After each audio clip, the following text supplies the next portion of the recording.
Hello learners. आज हम राग बिहाग सीखेंगे। सबसे पहले मैं राग बिहाग का परिचय आपको दे दूं।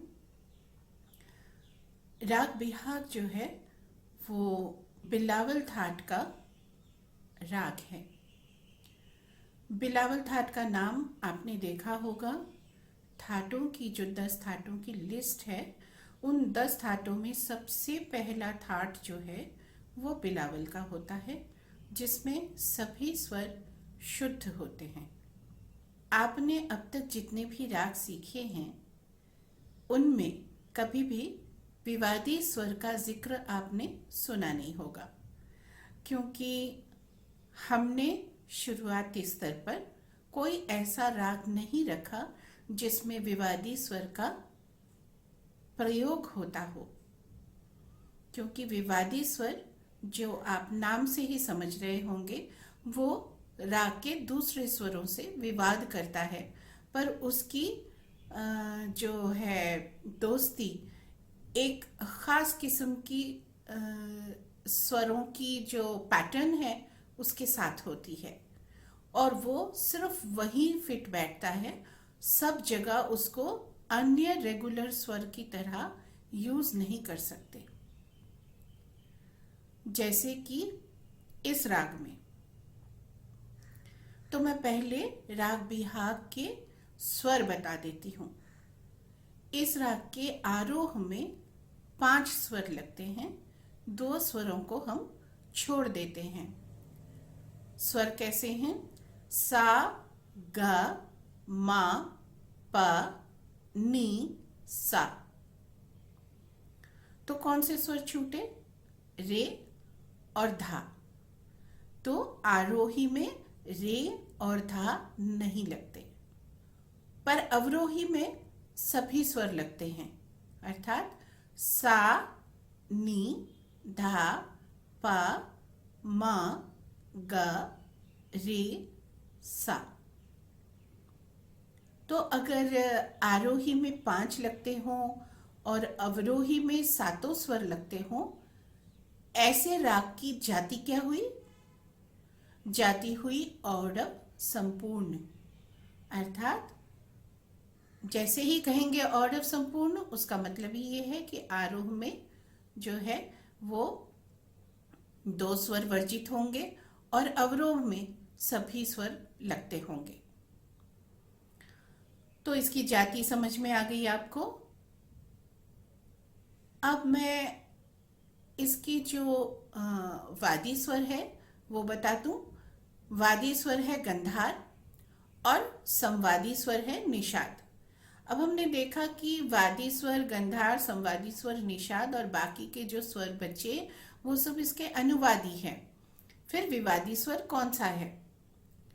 विवादी स्वर वो है जो आपको आरोह और अवरोह में रेगुलर स्वरों की तरह नहीं मिलेंगे।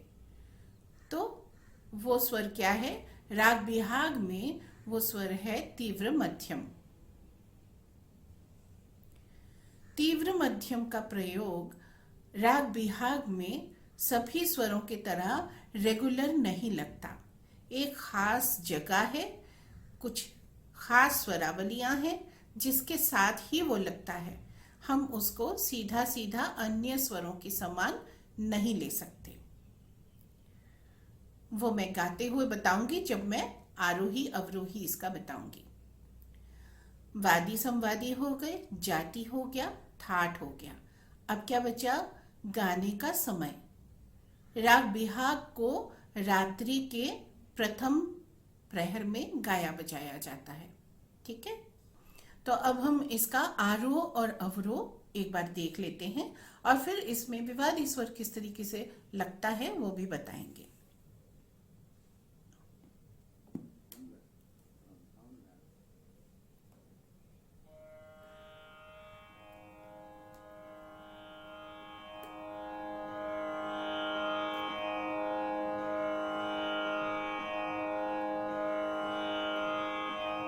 एक बार मेरे साथ सा बोलेंगे।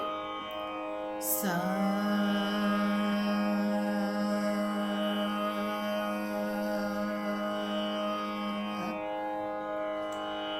सा,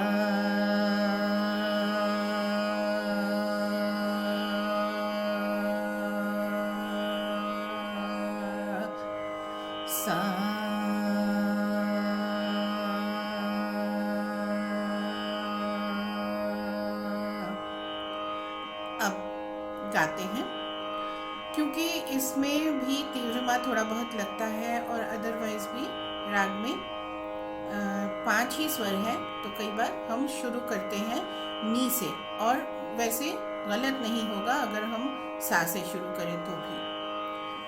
नी सा गा मा पा नी सा सा नी दा पा मा गा रे सा। फिर से गाएंगे। नी सा गा मा पा नी सा सा नी दा पा मा गा रे सा। आकार में गाएं। आ आ आ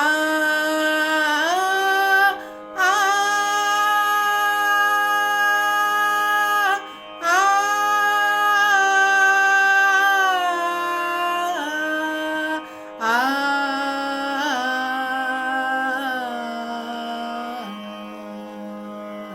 फिर से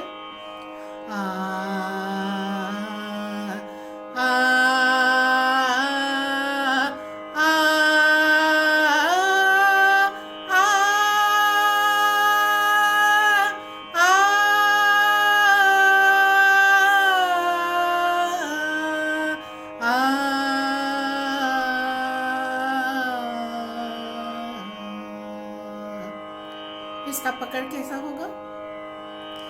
नी सा गा मा पा गा मा गा रे सा। आ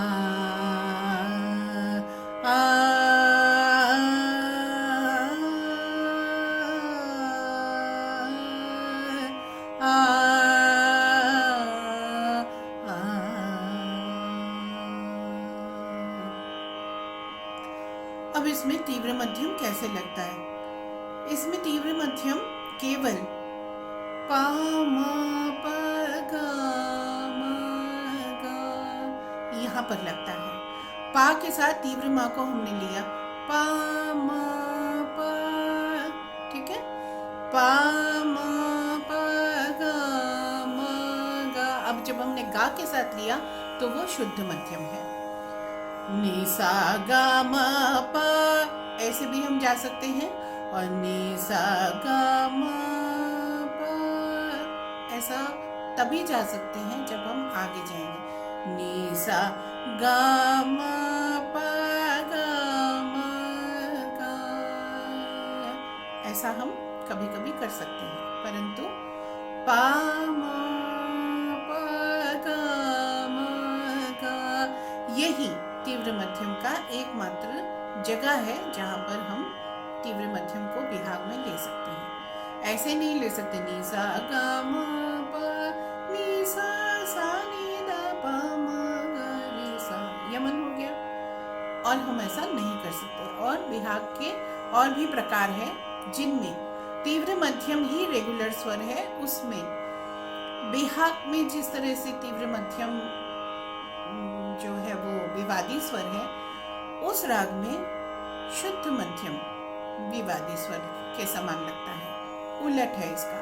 इसलिए हम तीव्र मध्यम जो है उसको इस राग में सीधा सीधा इस्तेमाल नहीं करते, केवल पा मा पा गा मा गा इस प्रकार से ही हम इस्तेमाल कर सकते हैं। ठीक है, तो वैसे तो समझ नहीं आएगा आप लोगों को, क्योंकि आप तो राग को उस तरीके से विस्तार करेंगे नहीं इस स्तर पर। जब आप आगे चल के यदि आप कंटिन्यू करते हैं तो आगे चल के जब आप राग का विस्तार करेंगे तब आप देखेंगे कि तीव्र मध्यम की जगह जो है वो उतनी सी ही है। तो ये आगे आपको लाभ देगा ये जानकारी, यदि आपने संगीत सीखना कंटिन्यू किया तो।